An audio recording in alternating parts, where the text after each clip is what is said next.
Ouais, salut Franck. Bon, je te disais la dernière fois que moi j'utilise plus les PET Porsche qui sont pas très ludiques quand même, faut l'admettre. À moins vraiment d'avoir une recherche compliquée où je me pose une question existentielle, où j'ai un doute sur la fiabilité vraiment d'Eurospatiale. Mais sinon, la plupart du temps, j'utilise leur site en fait. Euh, Bien souvent, on l'utilise pas pour la bonne et simple raison que pour des raisons commerciales. En fait, la référence Porsche, référence fabricant, est masquée et nous renvoie systématiquement vers des références Rospation, ce qui ne nous permet pas notamment de comparer les prix. Voilà.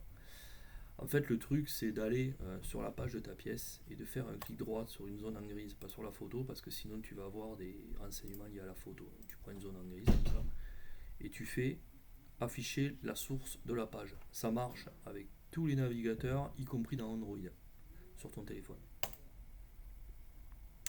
Et là, en fait, tu vas te retrouver avec ta référence Rospation et les références fabricants équivalentes. Alors souvent, tu vas en trouver une, deux, parfois davantage. Ça marche aussi avec les pièces de compétition d'ailleurs. Pourquoi? Parce que au fil du temps, il y a des références qui sont mortes. Mais Rospation continue à les intégrer dans son référentiel.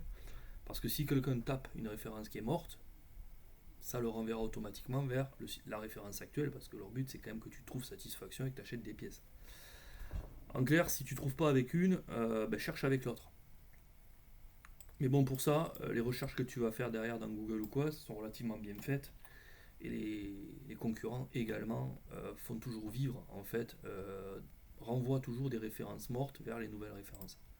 Donc là, en l'occurrence, je vais aller sur Google, je vais taper ma référence. Là, on voit que j'avais cliqué précédemment.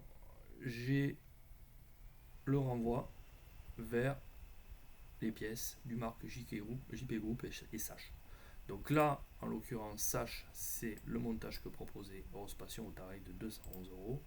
Et là, en l'occurrence, ces pièces Auto 24, c'est pas mon site préféré. Pour autant, si c'est pour acheter de la marque, il n'y a pas de souci. Donc là, on a 72 sans stock. Voilà. Et c'est vrai pour toutes les pièces. Il y aura bien des cas particuliers où tu ne trouveras pas de stock ou de choses chez un concurrent, mais c'est quand même très rare. Moi, ça m'arrive à plusieurs reprises de trouver mon bonheur aux États-Unis, ou voilà, et même avec les frais de douane et compagnie, de m'y retrouver. Donc à méditer cette solution. Je rappelle, clic droit, afficher la source de la